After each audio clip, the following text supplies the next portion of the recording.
अस्सलाम वालेकुम। नॉवेल पल भर रास्ता तय करने में बाय फ़रहत इश्तियाक। प्लीज़ मेरे चैनल को लाइक शेयर सब्सक्राइब करें और अगर आप कोई और नॉवेल सुनना चाहते हैं तो कमेंट सेक्शन में मेंशन कर दें। एपिसोड 5। आज इस खूबसूरती को चार चांद लगा ले मेरी खातिर। मेरा दिल चाह रहा है आज वहाँ बस आप ही आप हों, आपसे ज़्यादा कोई अच्छा ना लगे। फिर अली इसके सर पर खड़ा होकर मेकअप करवाता रहा। वो मेकअप के बारे में इतनी मालूमात पर हैरान थी। सच सच बताओ आखिर चक्कर क्या है? तुम्हें मेकअप के चीज़ों के बारे में इतनी दुरुस्त मालूमात कौन फराहम करता है? वो इसके मशकूक अंदाज पर हंस दिया और बोला, आखिर हम भी तो आंखें रखते हैं। सुबह से शाम तक बेशुमार लड़कियों से मिलता हूँ।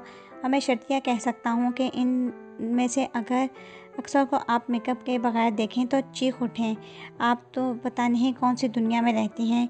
इसके सूट के साथ पहनने के लिए इसने ज्वेलरी भी अली की मुंतखब की हुई पहनी। अपने हाथों से इसे कांच की चूड़ियाँ पहनाई, परफ्यूम स्प्रे किया और जब हस्बे आदत वो बालों को चोटी बनाने लगी तो अली ने टोक दिया, ऐसे ही अच्छे लग रहे हैं, आज बाल खोल लें। अली, मैं अपनी ससुराल नहीं जा रही, वो तंग आकर कहने लगी। जो भी है आज आप मेरी मर्ज़ी से तैयार होंगी। अली ने इसके हाथ से ब्रश लेकर रख दिया और इसका हाथ पकड़कर कमरे से बाहर निकल आया। पापा भी तैयार होकर जाने की तैयारी कर रहे थे। उसे और अली को आता देखकर रुक गए। पापा देखें मैंने परी को कितना अच्छा तैयार करवाया है। अली ने पापा को दूर से आवाज़ दी कर पुकारा तो बड़ी मोहब्बत पाश नज़रों से अपनी बेटी को देख रहे थे। इसके करीब आने पर उन्होंने बेख्तियार आगे बढ़कर इसकी पेशानी चूम ली और नज़र भरकर देखा और फिर कोई दुआ पढ़कर फूंकी थी। इस समय इन्हें इसमें हुमैरा नज़र आ रही थी। वो बिल्कुल अपनी माँ की तरह थी। वो अचानक ही कुछ अफसरदा से हो गए, मगर बच्चों के सामने वो ख़ुद को फ्रेश जाहिर करने के लिए मुस्कुराकर बोले, अली मेरी बेटी का ध्यान रखना, कहीं अपने दोस्तों में लग जाओ और ये बोर होती रहे। वो पापा के हदायतनामे पर हंसते हुए गर्दन हिला रहा था। वो अली के साथ होटल के अरीना कोर्ट में दाखिल हुई तो सख्त नर्वस हो रही थी। इस किस्म की तैयारी इसने ज़िंदगी में पहली मर्तबा की थी। अली, मुझे सख्त घबराहट हो रही है। अली का हाथ पकड़कर वो घबराए हुए अंदाज में बोली तो इसकी शक्ल देखकर हंस पड़ा। और मुझे बहुत फ़ख्र महसूस हो रहा है कि ये इतनी खूबसूरत खातून मेरी बहन है। बाय द वे, आपको इतनी घबराहट किस बात की है? वो इसके हाथों की नमी महसूस करके तसल्ली देते हुए बोला। इन्हें बातों के दौरान चलते हुए वो इस्तकबालिया तक पहुंच गए थे। मेहमानों का इस्तकबाल करने के लिए दोनों तरफ कतार में बहुत से लोग खड़े थे, जिनमें से वो किसी को भी नहीं जानती थी।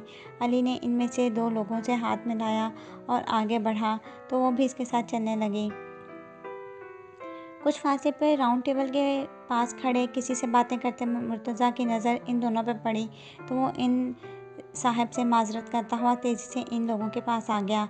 पता नहीं क्यों उसे ऐसे लगा जैसे इसे देखकर मुर्तज़ा की आंखों में एकदम कोई ख़ास सी चमक पैदा हो गई है। वो अली का शुक्रिया अदा करता इससे खैरियत दरियाफ़्त कर रहा था। अचानक इसकी तरफ मुतवज्जा हुआ, और आप कैसी हैं? ताइबा ने इसकी तरफ देखा तो वो बड़े आम से अंदाज में इसकी खैरियत पूछ रहा था। कुछ देर पहले आंखों में उभरने वाली चमक अब नज़र नहीं आ रही थी। I am fine, thank you. आओ अली, मैं तुम्हें अपनी मामा से मिलवाऊँ। इसके जवाब देने के साथ ही वो अली की तरफ मुड़ा और अली ने फ़ौरन कदम आगे बढ़ाए और इसे बोला, आए परी, मुर्तज़ा भाई की मामा से मिलकर आते हैं। इन दोनों के साथ चलती वो नज़रें झुकाए हुए भी ये बात महसूस कर सकती थी कि अचानक ही वो महफिल में मरकज़ निगाह बन गई है। बहुत से लोग बगौर इसे देख रहे हैं।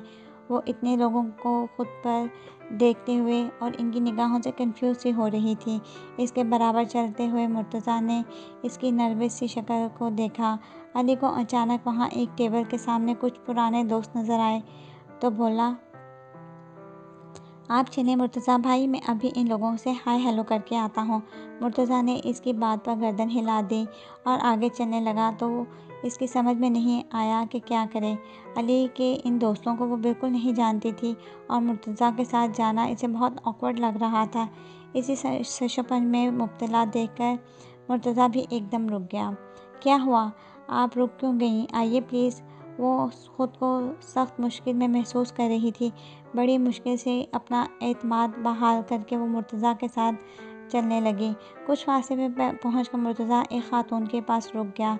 ब्लैक कलर की साड़ी जिस पर बनारसी बॉर्डर बना हुआ था पहने वो एक बहुत ही ग्रेसफुल शख्सियत की हामिल खातून थी। इनके साथ एक और निस्बतन यंग खातून भी खड़ी थी। मामा, ये ताइबा हैं। वो मुर्तज़ा के तारुफ के अंदाज़ पर हैरान रह गई।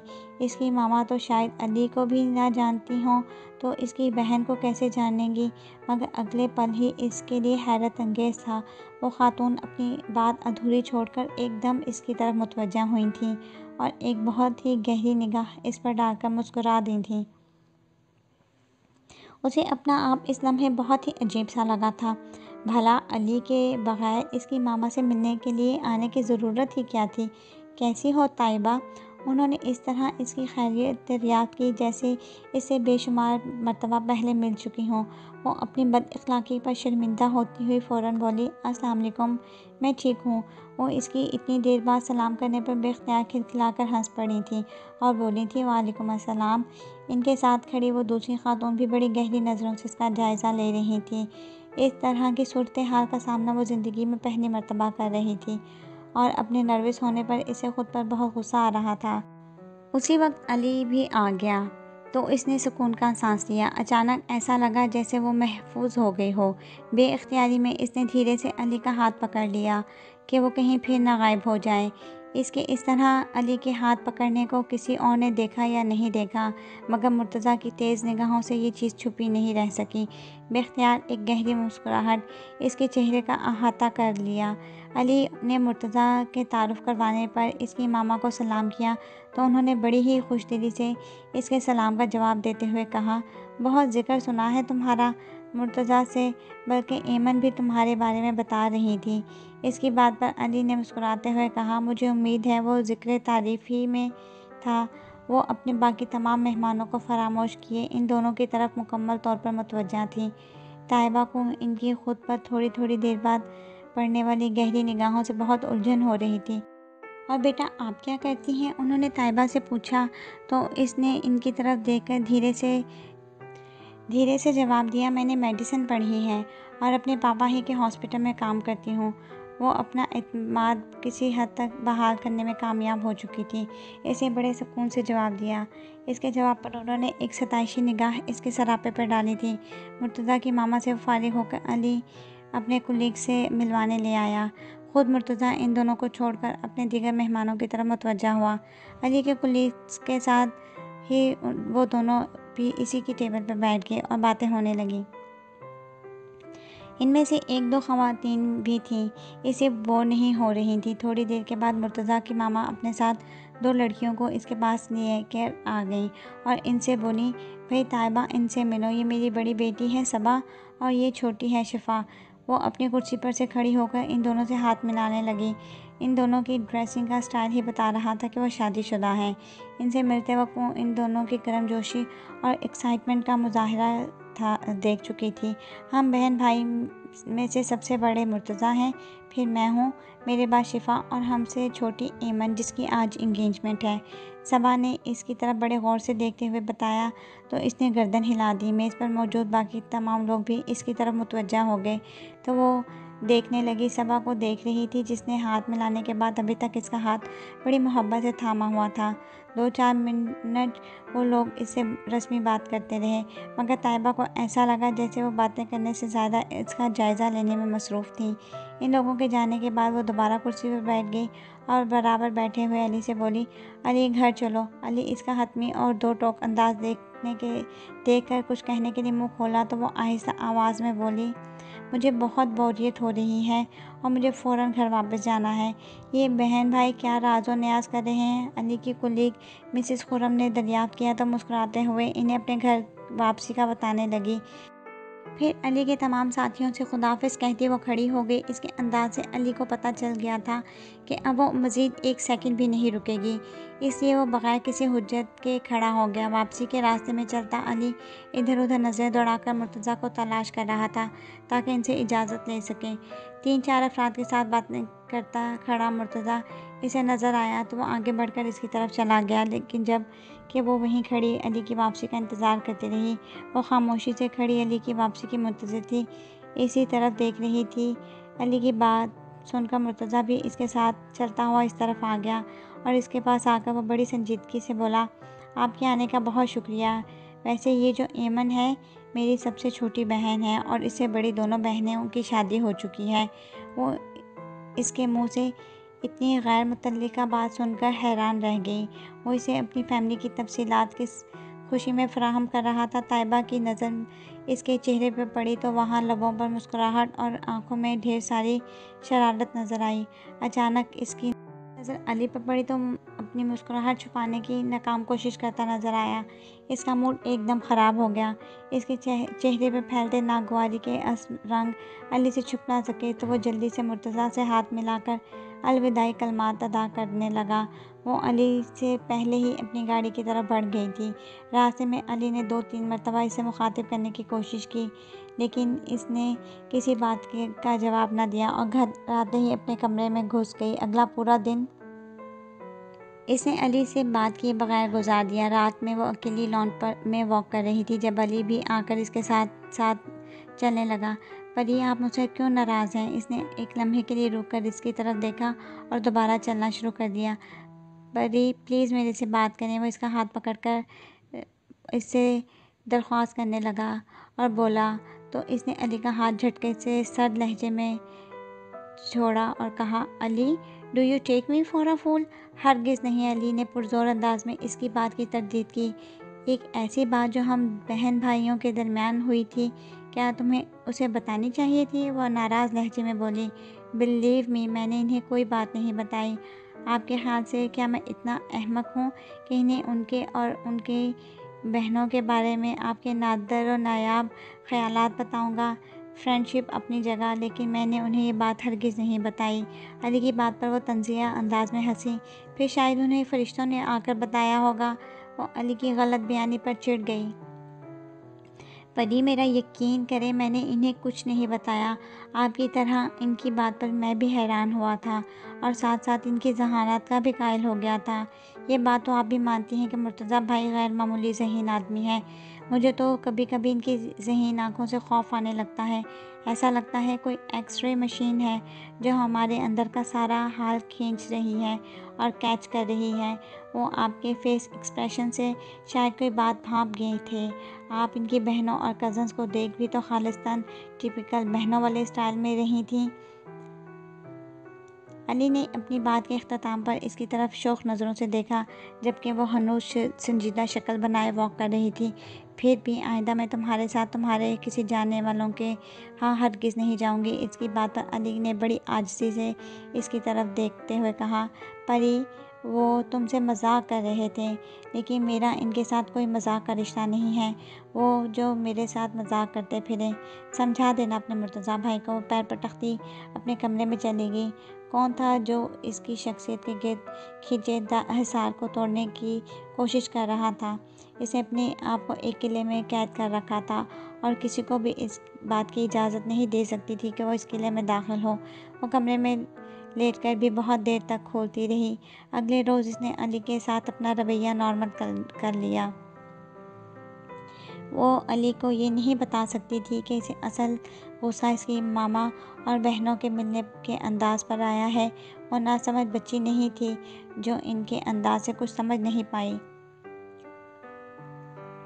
उस रोज़ संडे था। इसके साथ ही डॉक्टर मैमूना आबिद के यहाँ महफिल मिलाद था। वो इसमें शिरकत के लिए इनके घर गई। मगरिब से कुछ पहले इसकी वापसी हो गई। वो खुशगवार मूड के साथ लाउंज का दरवाज़ा खोलकर अंदर दाखिल हुई तो पापा और अली के साथ सोफे पर बैठे मुर्तज़ा को देखकर इसका मुँह हलक तक कड़वा हो गया। दरवाज़ा खुलने पर इन तीनों ने ही चौंक कर इसकी तरफ देखा। अस्सलाम वालेकुम पापा। वो सलाम करती पापा का जवाब मिलते ही तेज़ी से सीढ़ियों की तरफ चढ़ गई। शोएब बेटी की इस बद अखलाक़ी पर सख्त मुतअज्जब हुए। वो तो बहुत अच्छे अखलाक और रख रखाव की वजह से हर जगह सराही जाती थी और इस वक्त मेहमान को सलाम किए बगैर वो कितनी ही बदतमीज़ी से ऊपर चली गई। उन्होंने बड़ी शर्मिंदगी के साथ मुर्तज़ा की तरफ देखा तो वो बड़े आराम से बैठा था। इसके चेहरे पे किसी किस्म की नाराज़गी के कोई तासुरात नहीं थे। वो इस आला ज़रफ़ी पर हैरान हुए। इसने इतनी इंसल्ट का बुरा भी नहीं मनाया। फिर ताइबा की बदतमीज़ी का असर ज़ाहिर करने के लिए वो सारा वक्त मुर्तज़ा और अली के साथ बैठकर बातें करते रहे। वो अपने कमरे में आकर आराम से बैठ गई थी। इसकी भला से अगर करीम बाबा ने चाय पेश कर दी थी तो अच्छी बात, और अगर नहीं की थी तो मैं क्या करूं। वो नमाज़ पढ़कर मैगज़ीन की वर्कगर्दानी करने लगी। इसे इस तरह हुजरा नशीन हुए काफ़ी देर हो गई। रात के खाने का वक्त हुआ और इसे मालूम था कि अली भूख का कितना कच्चा है। जाने से पहले वो चपली कबाबों को मसाला तैयार करके गई थी।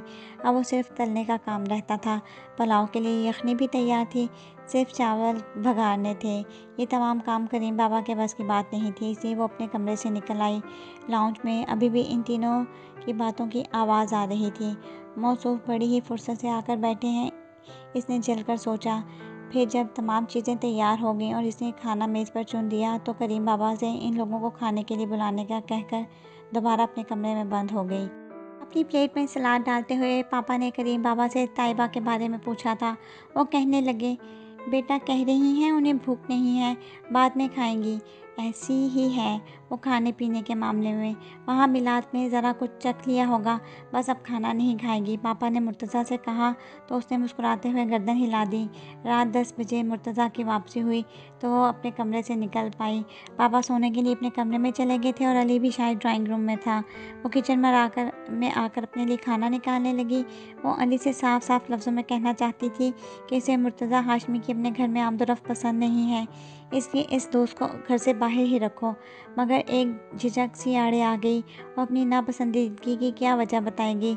ज़िंदगी में पहली मर्तबा वो अपनी दफ़ाई हिकमत अमली इख्तियार करने पर मजबूर हो चुकी थी।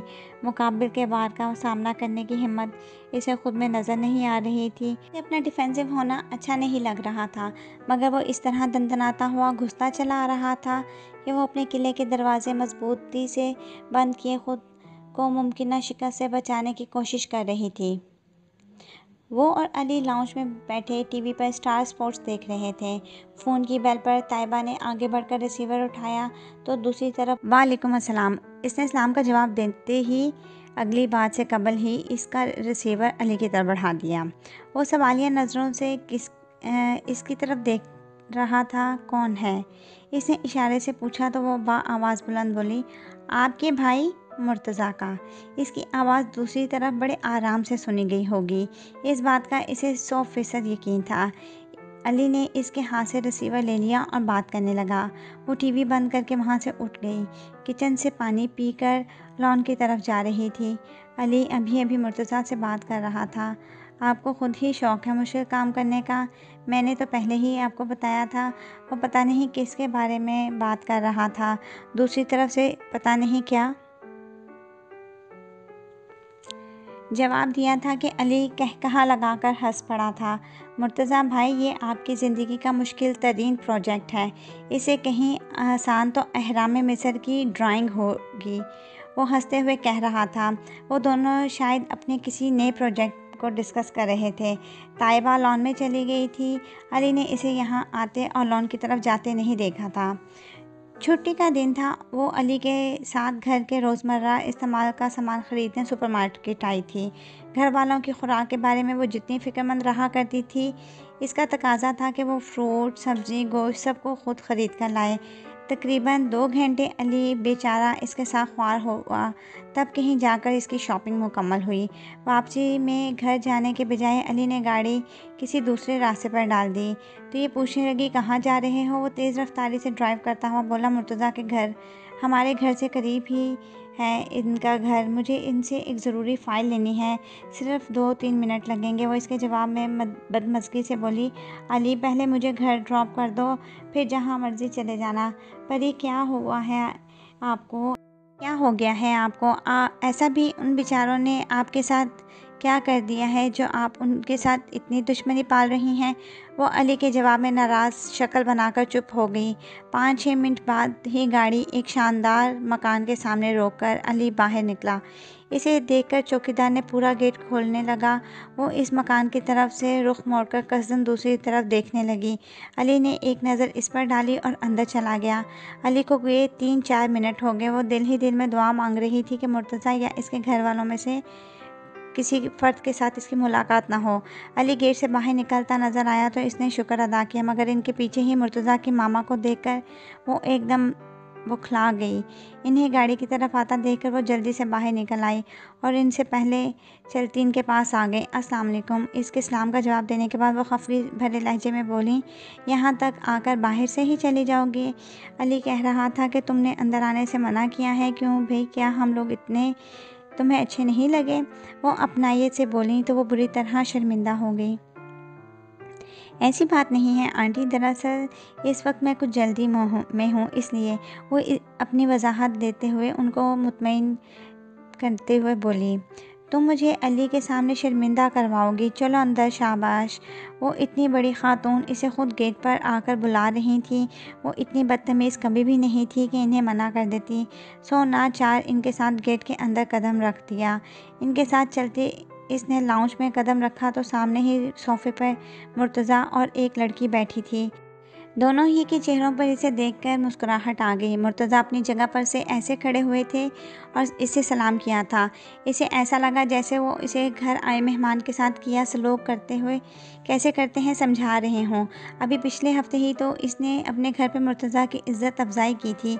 वो लड़की इसके पास आकर मुस्कुराते हुए बोली, हेलो, आई एम ईमन।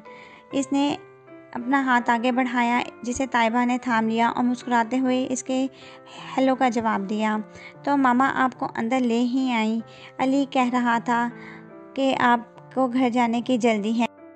इसके साथ सोफ़े पर बैठते हुए एमन ने कहा तो इसने सिर्फ मुस्कुराने पर इक्तफ़ा किया। मुर्तज़ा की मामा भी इसके बराबर वाले सोफ़े पर बैठ गईं। अली और मुर्तज़ा इनके सामने वाले सोफ़े पर बैठे हुए थे। वाइट टी शर्ट और ब्लैक जीन्स पहने बिखरे बालों के साथ वो इस सूट और टाई वाले मुर्तज़ा से ख़ासा मुख्तलिफ लग रहा था। एमन, जाओ अपने डैडी को बुला कर लाओ, आंटी ने एमन से कहा तो वो फ़ौरन हुक्म की तामील के लिए उठ गई। थोड़ी ही देर बाद वो और मुर्तज़ा के डैडी लाउंज में दाखिल हुए। अली से शायद वो पहले भी मिले हुए थे, इसलिए खुशदिली से बोले, कैसे हो अली? अली ने जवाब में मुस्कुराते हुए कहा, बिल्कुल ठीक, आप सुनाएं? हम भी ठीक ही हैं यार, बस आजकल तुम्हारी आंटी ने मीठा खाने पर पाबंदी लगा रखी है, इससे ज़िंदगी बड़ी फीकी गुजर रही है। इनकी बातों पर मौजूद वहाँ सभी लोग हंस पड़े। डैडी, आप ताइबा से तो मिले ही नहीं, एमन ने कहा तो वो सोफ़े पर बैठते बैठते रुक गए और बगौर उसे देखते हुए मुस्कुराते हुए देखने लगे। इसने इन्हें सलाम किया जिसका उन्होंने बड़े पुरतपाक अंदाज में जवाब दिया और अपने बेटे के बराबर ही टिक गए। अली, ये तुमने हमारे साथ बहुत बड़ी ज़्यादती की है। ये इतनी प्यारी लड़की को आज तक कहाँ छुपा कर रखा हुआ था? उन्होंने अली को मुखातिब किया। इनकी बात पर वो बुरी तरह पजल हो गई थी, जबकि अली हंस पड़ा। वो सर झुकाकर बैठी खुद को खासा अहमक महसूस कर रही थी। ऐसा लग रहा था जैसे वो हर कोई इसे ही देख रहा है। आंटी ने एमन को कोल्ड ड्रिंक्स लाने के लिए कहा तो वो उठकर चली गई। तुम दोनों में से बड़ा कौन है? अंकल ने अली से पूछा तो वो सर उठाकर इन्हें देखने लगी। इनके बराबर बैठे मुर्तज़ा पर इत्तफाकन ही निगाह पड़ी।